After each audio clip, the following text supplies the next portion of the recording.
Assalamualaikum warahmatullahi wabarakatuh. Perkenalkan, nama saya Rohman Hadi Mustafa, MPD. Saya seorang dosen yang mengajar di Prodi Pendidikan Akuntansi, Fakultas Keguruan dan Ilmu Pendidikan, Universitas Muhammadiyah Surakarta sejak tahun 2019. Saya memiliki kepakaran pada bidang statistika, analisis data, dan pada video pembelajaran yang akan digunakan kali ini adalah pada mata kuliah praktik aplikasi pengolahan data, di mana mahasiswa akan dibekali dengan kemampuan untuk analisis data dengan tujuannya adalah untuk penelitiannya pada saat mahasiswa tersebut menyusun artikel maupun pada saat skripsi. Mata kuliah ini sangat penting karena bagi mahasiswa kesempatan untuk belajar dan mempraktikkan secara langsung, karena mata kuliah ini merupakan kelas kecil yang ada di laboratorium komputer. Kelas kecil ini merupakan bagian dari kelas besar dengan tujuan kelas kecil ini bisa lebih fokus dan mahasiswa yang belajar lebih mudah untuk memahami maupun berinteraksi dengan dosen yang mengajarnya.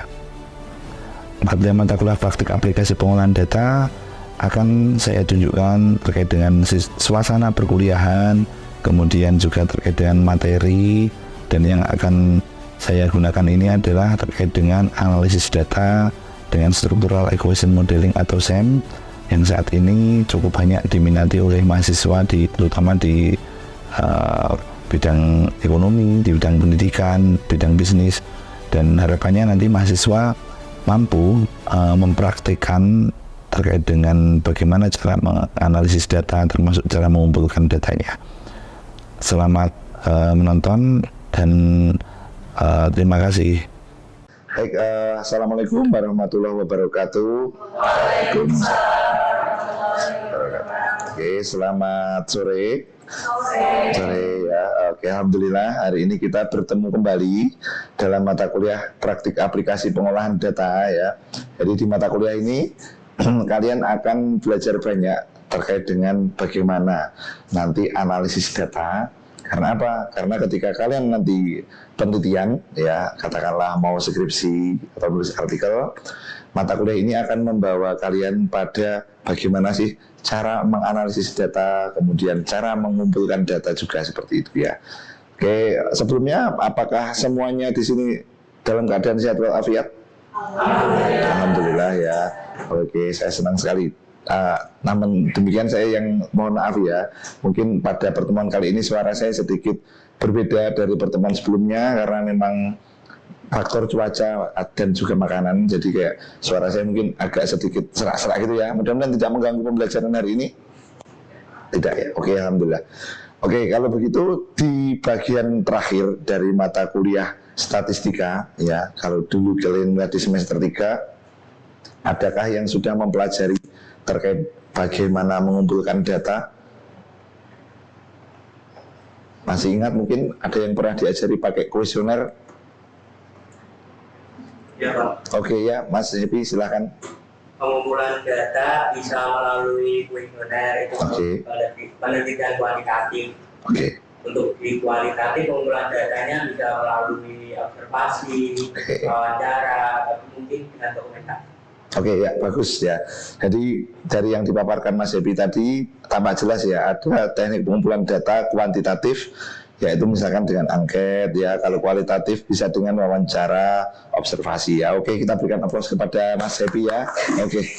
Nah, kemudian ya pada kali ini ya terkait dengan praktik aplikasi pengolahan data. Nanti kalian akan banyak mempelajari terkait dengan dalam penelitian kuantitatif ya. Nah, mungkin pada beberapa pernah melihat ada analisis data dengan SPSS ya. Pernah dengar itu mungkin? Ya. Nah, ini adalah tingkat yang lebih lanjut lagi dari SPSS, yaitu dengan Smart PLS ya. Smart PLS ini adalah aplikasi ya atau softwarenya. Kalau dari segi pendekatan penelitian itu disebut penelitian multivariat ya, karena menggunakan cukup banyak variabel. Ya. Oke, nanti saya akan meminta kalian untuk sedikit merewind ya, mengulang kembali terkait dengan bagaimana sih kita menyusun kuesioner. Nah, Oke, bisa dibuka sekarang browsernya masing-masing dan masuk ke dalam Google Forms ya. Jadi kalian perlu untuk login terlebih dahulu ke akun email kalian. Yang ada kendala silahkan angkat tangan, nanti saya akan datang untuk membantu ke kalian. Ini adalah contoh ya dari saya. Oke. Bisa diklik di bagian titik yang banyak sebelah atas, nanti scroll ke bawah, di situ ada forms ya, yang warnanya ungu. Betul. Nah, oke. Di sini saya paparkan ada kelebihan dan kelemahan ya antara kuesioner online dengan kuesioner yang offline ya. Kalau kalian perhatikan, kuesioner offline mungkin pernah kalian mengisi kuesioner secara cetak. Pernah ya mungkin. Nah, ada yang belum, ada yang pernah ya mungkin. Jadi kalau kuesioner cetak itu adalah kuesioner yang dicetak secara cetak ya, print out dalam kertas, kemudian peneliti akan mendistribusikan atau memberikan kuesioner cetak tersebut kepada respondennya. Responden akan mengisi, kemudian penelitinya akan merekapnya dulu ya. Jadi perlu mengorganisasikan data, seperti itu tahapannya. Nah, di sini ketika kalian menggunakan Google Form, kalian bisa menyingkat waktunya itu ya. Dengan cara apa? Kalian membuat kuesionernya tidak lagi dicetak, tetapi menggunakan fitur Google Form. Data yang terkumpul nanti ya, itu nanti kalian bisa organisasikan secara digital ya. Kemudian di situ kalian tidak perlu lagi menyortir jawaban, karena pada salah satu platform di sini Google Form itu sudah memberikan fitur seperti apa ya, merangkum ya jawaban-jawabannya seperti itu. Jadi itu lebih menyingkat waktu yang kalian gunakan. Oke, dari sini sudah berhasil login semua ya? Sudah. Oke, silakan diklik blank ya di situ, sudah atau kosong. Nah, di sini kalau kalian perhatikan, saya sudah memberikan contoh kuesioner dalam penelitian yang real ya. Artinya ini sudah pernah digunakan untuk penelitian. Jadi saya akan berbagi tips bagaimana sih cara menyusun kuesionernya terlebih dahulu ya, sebelum kalian nanti akan ke analisis data. Jadi kalau mata kuliah praktik ini mungkin saya akan 60-40, saya akan memberikan 60%-nya itu secara apa ya, mungkin prakteknya ya, tutorialnya, kemudian kalian akan langsung mempraktekkannya. Berbeda dengan kelas besar. Kalau kelas besar kita biasanya berdiskusi ya. Kalau di sini karena mata kuliah praktek, maka penekanannya adalah apakah kalian sudah bisa mempraktekkan atau belum gitu. Sudah memberikan judul? Sudah ya. Nah, di sini di bawahnya, di situ ada deskripsi ya. Deskripsi ini cukup penting ya. Biasanya perlu kalian gunakan untuk menuliskan. Misalkan ya, perkenalan diri dulu, ya kan? Ada istilah tak kenal maka tak sayang ya. Nah, jadi di sini kalian memperkenalkan diri dulu. Ya, mungkin diawali dengan salam ya. Kemudian kalian paparkan tujuan penelitian kalian itu. Ya, biasanya saat ini saya sedang melakukan penelitian untuk tujuan seni kuesioner skala Likert. Maka saya akan memberikan petunjuk pengisian seperti di bawah itu, ada skor 1 untuk jawaban sangat tidak setuju, kemudian skor 2 untuk jawaban tidak setuju, 3 untuk netral, 4 untuk setuju, dan 5 untuk sangat setuju. Ya, jangan lupa di situ juga kalian perlu memberikan penjelasan ya. Jadi supaya responden nanti merasa nyaman untuk mengisi, berikan penjelasan bahwa penelitian ini ya, atau data yang dikumpulkan dari penelitian ini sifatnya nanti adalah data yang anonim, misalkan seperti itu. Apa itu anonim? Ada yang tahu? Mungkin Mbak Nabila, anonim itu apa Mbak Nabila? Tidak diketahui Pak. Ya, atau tanpa identitas ya. Jadi nanti biasanya ya, kalau penelitian itu agak sensitif untuk data, kita mempertimbangkan untuk tidak perlu menuliskan nama. Toh juga nama tidak selalu kita akan gunakan untuk analisis data. Ya, profil mungkin ya yang bisa kita gunakan. Ya. Nah, di sini kalian perlu menuliskan bahwa data dalam penelitian ini hanya akan digunakan untuk tujuan penelitian ya. Jadi kalian juga perlu memegang kesepakatan tersebut. Nah, kemudian di bawah ini tadi kita sempat menyebut anonimitas ya. Anonimitas nama mungkin tidak usah, tetapi di sini kita bisa mempertimbangkan untuk memasukkan identitas lain ya, yang tentu saja tidak mengarah pada nama. Misalkan jenis kelamin, ya kan? Jenis kelamin, kemudian program studinya apa, seperti itu. Kemudian profil-profil lain yang berkaitan dengan topik penelitian kalian. Di sini saya menuliskan program studi ya. Kenapa? Karena dalam penelitian saya ini saya ingin meneliti dari seseorang mahasiswa kependidikan itu untuk menjadi guru ya. Setelah mereka menempuh PLP dan juga micro teaching. Nah, saya penasaran nih mau melihat. Sekarang zaman sekarang ini paradigmanya kok mahasiswa kependidikan itu ya ada yang berkarir tidak hanya sebagai guru. Tentunya kan ada banyak faktor. Tadi di sini saya mau melihat kira-kira dari variabel micro teaching ya dan juga variabel praktek pengalaman lapangan atau PPL ya atau PLP itu bisa nggak sih mempengaruhi minat seseorang untuk tetap menjadi guru. Jadi itu tujuan penelitian saya. Makanya di sini saya mencantumkan program studi dari respondennya. Ada berbagai jenis bentuk pertanyaan. Ya, yang pertama misalkan kalau saya bertanya terkait dengan nomor induk ya, nomor induk mahasiswa itu jawabannya adalah ya bebas ya. Artinya itu tidak saya batasi. Maka kalian bisa memilih di bagian short answer ya. Artinya jawaban pendek saja gitu. Nah, kemudian kalau yang di bawah untuk program studi, karena di sini saya sudah memetakan populasi yang akan saya teliti, jadi saya sudah mendapatkan gambaran ya, kira-kira program studi mana saja yang akan saya teliti, maka di sini saya membuat dalam bentuk multiple choice. Jadi nanti responden tinggal milih itu aja ya. Sampai sini mungkin ada yang masih belum jelas atau belum paham? Sudah ya, oke. Di sini saya baru menuliskan terkait dengan variabel yang akan diteliti ya. Yang pertama misalkan ada variabel minat menjadi guru yang nanti akan saya gunakan sebagai variabel yang endogen ya, atau kalau dalam penelitian kuantitatif biasanya variabel yang dipengaruhi ya. Nah, di sini saya menuliskan penjelasannya, indikator seperti apa indikator yang saya gunakan ya. Memang itu tidak wajib, tidak harus seperti itu, dan mungkin kalian pernah menjumpai model lain. Tapi di sini saya memberikan saran kepada kalian untuk memberikan penjelasan singkat supaya ya persepsinya yang mengisi dengan harapan kalian nanti lebih sesuai, meminimalisir adanya miskomunikasi atau mispersepsi pengisian seperti itu. Nah, karena menggunakan skala Likert, jadi responden nanti bisa memilih apakah dia sangat setuju atau hingga sangat tidak setuju ya. Jadi butirnya misalkan, menurut saya seorang guru merupakan seseorang yang menjadi teladan dan contoh bagi peserta didiknya. Jadi itu kalau skornya 100 berarti sangat tidak setuju, skornya 5 berarti sangat setuju. Kalau semuanya nanti sudah diisi ya, jadi saran saya kalian membuat dulu konsep atau frameworknya itu dimatangkan terlebih dahulu. Ketika konsep framework sudah dimatangkan, maka nanti di tahap ini kalian tinggal istilahnya menuliskan ulang saja seperti itu. Kita sudah melalui, sudah frameworknya sudah matang, maka selanjutnya apa? Kita bisa share kepada responden ya. Saya akan coba contohkan di sini ada responden yang sudah mengisi sebanyak berapa?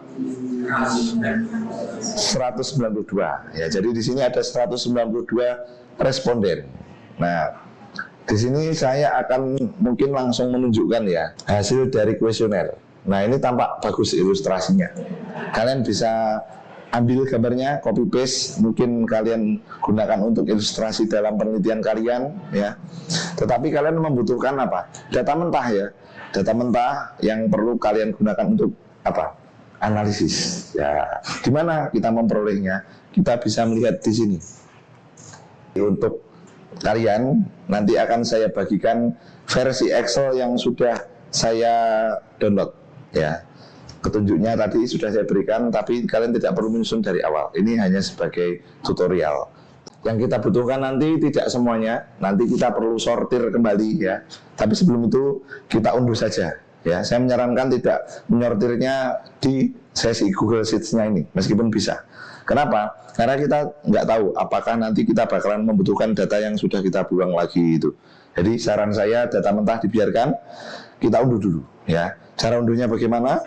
Kita masuk ke file, kemudian download ya. Ambil yang dalam bentuk Excel ya. Kenapa? Kenapa bukan PDF? Ada yang tahu kenapa kok saya harus mengunduh Excel kok bukan PDF? Mungkin Bunga? Ya, supaya bisa diedit ya. Yang pertama itu, dan juga ketika digunakan untuk analisis, apakah bisa menganalisis dengan PDF? Tidak bisa ya. Jadi kita harus menggunakan yang versi Excel ya. Oke, terima kasih. Saya unduh dulu. Ini adalah kuesioner yang sudah saya unduh. Nah, seperti ini. Sebelum itu kita klik enable editing terlebih dahulu ya. Jadi untuk memungkinkan diedit dulu gitu ya. Kalau kita nggak klik enable editing, filenya nanti tidak akan bisa kita ubah seperti itu. Nah, baru di sini kita bisa istilahnya apa ya? Menyortir, mengorganisasikan mana yang masih kita butuhkan ya, mana yang kira-kira sudah tidak kita butuhkan. Saya akan ambil contoh. Saya hanya menginginkan yang respon berupa angka yang skala Likert. Ya, jadi di sel ini saya akan hapus terlebih dahulu. Kemudian mungkin saya akan save as saja ya nanti. Jadi saya mengatakan apa? Menggunakan apa? Smart PLS. Nah, silakan saya minta kalian untuk mulai membuka aplikasi Smart PLS di desktop masing-masing ya. Oke. Dan saya perlu menyimpannya dalam format yang CSV ya. Karena di sini untuk CSV itu diperlukan untuk analisis data yang Smart PLS ya. Ya, saya sudah simpan ya. Nah, apakah sudah muncul tampilan seperti ini di layar kalian untuk Smart PLS? Sudah ya.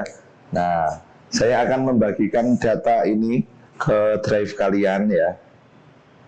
Jadi di sini saya akan membuka di network ya. Saya akan memasukkan di server 3 ya. Ya, oke. Silakan masuk di network dulu ya. Di network itu kalian akan melihat Su3L ya. Kemudian masuk di user public. Di situ kalian akan menemukan file Excel yang saya maksud. Sudah ketemu?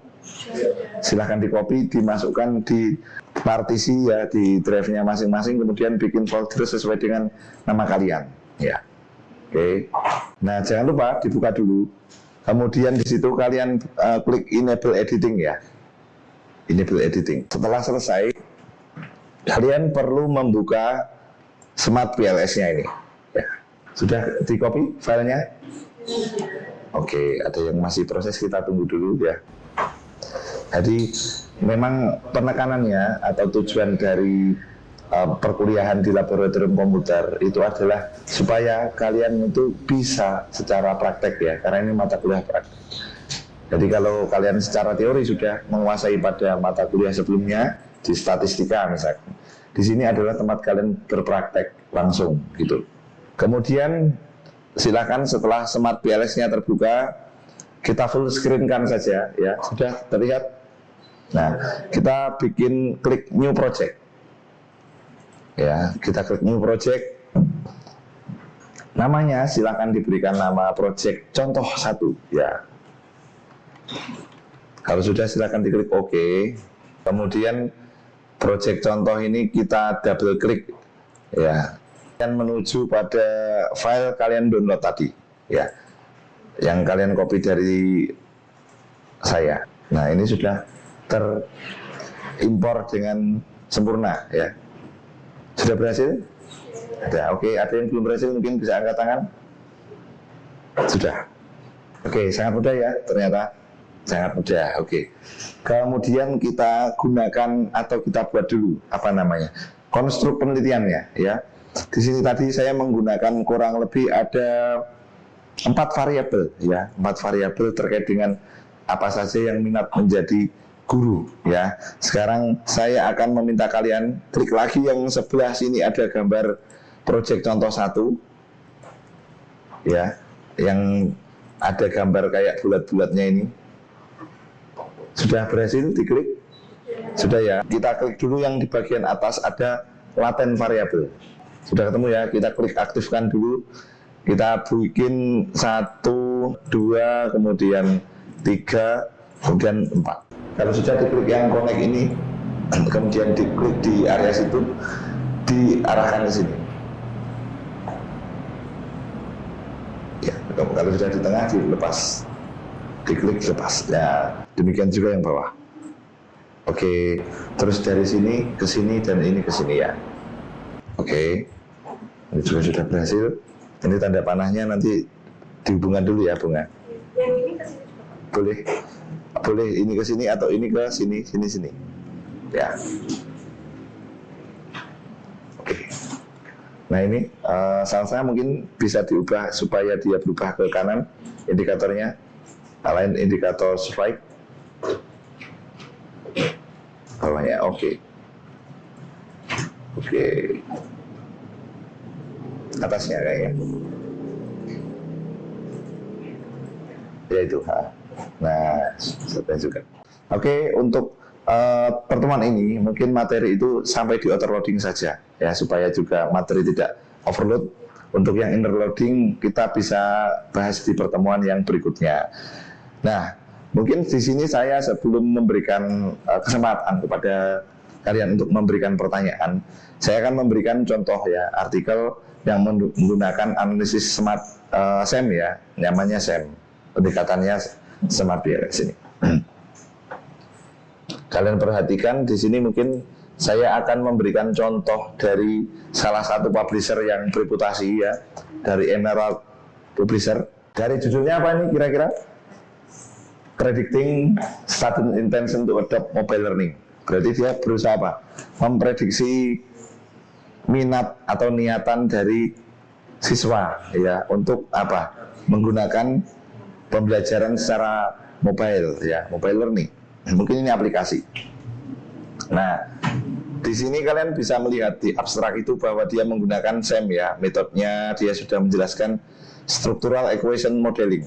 Nah, nanti pada beberapa pertemuan setelah tahapan analisis, saya akan memberikan tutorial bagaimana cara kalian membuat atau menuangkan ya area diskusi, kemudian area hasil, kemudian area diskusi sesuai dengan artikel seperti ini. Jadi ini adalah konstruknya. Jadi kalau kalian perhatikan di sini dia menggunakan SEM dengan beberapa variabel, multivariat ya. Kemudian ada perantara. Perantara itu berarti misalkan Mas Happy menyampaikan dulu kepada Nafra. Nafra kemudian menyampaikan kepada Isul.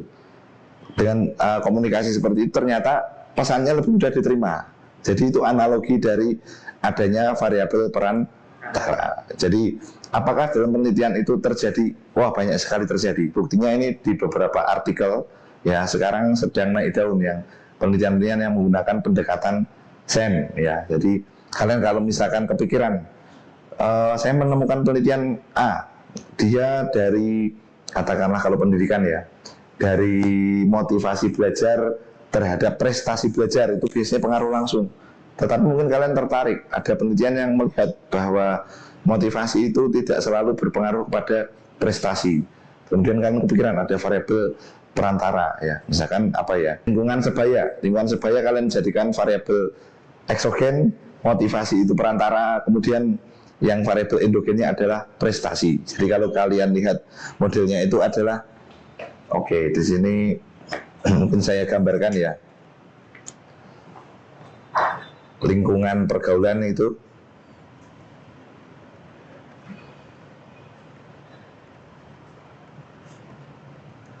kemudian di sini ada perantara adalah apa? Motivasi ya. Kemudian di sini adalah prestasi. Ya, katakanlah ini adalah sebuah hubungan yang secara langsung maupun tidak langsung. Kalau yang secara tidak langsung, saya mungkin akan memberikan garis putus-putus seperti ini. Nah, oke.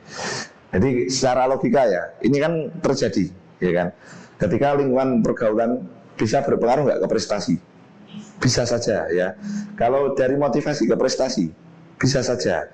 Kira-kira bisa nggak lingkungan pergaulan ini mempengaruhi motivasi?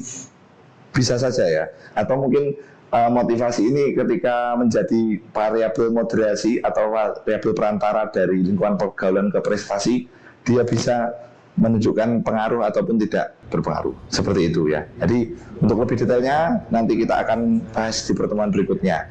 Mungkin dari sini ada yang ingin ditanyakan terlebih dahulu dari yang sudah kita bahas hari ini, ditanyakan. Silahkan. Iya silahkan Bunga.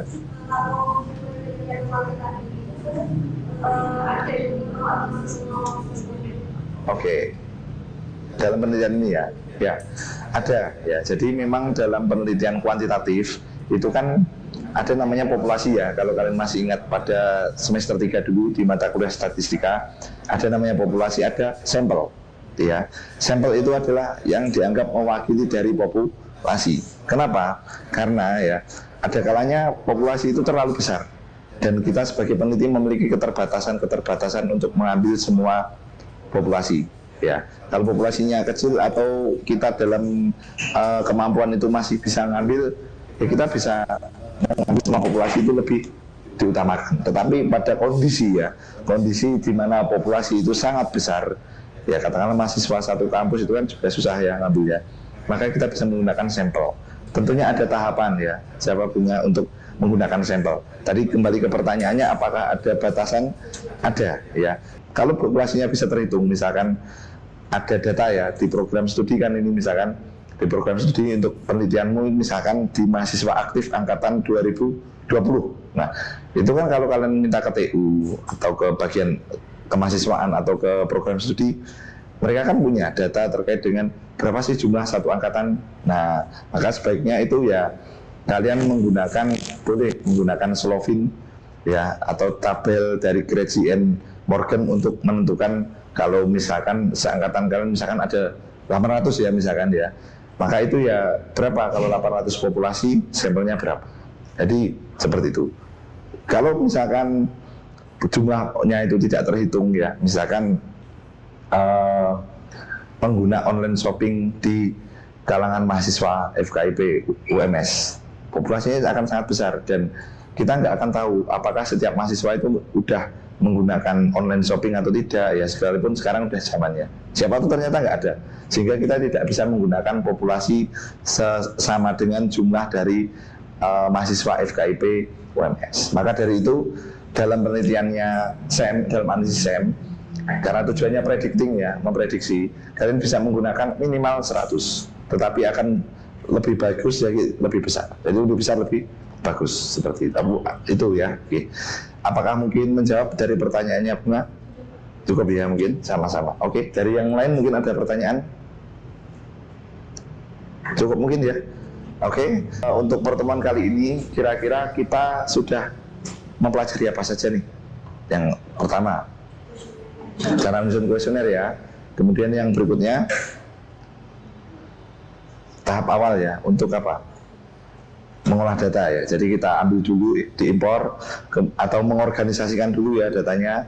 Kemudian tahap awal dari apa? Analisis data kuantitatif dengan analisis SEM ya. Nanti kira-kira kalau kalian sudah selesai untuk analisis sampai tahap akhir pembahasan, kira-kira optimis nggak kalian mungkin mau menggunakan atau mencobalah minimal penelitian dengan analisis SEM, kira-kira berat apa tidak kira-kira? Mudah-mudahan tidak ya, menantang ya ini. Mudah-mudahan malah menantang ya. Out of the box, keluar dari apa? Dari tren yang biasanya pakai regresi, sekarang pakai multivariat, gitu ya. Jadi nanti kalian ketika udah mempraktikkan ini bisa mencoba banyak hal ya dalam hal konteks penelitian kuantitatif. Oke, mungkin itu saja ya. Saya ucapkan terima kasih atas kehadirannya.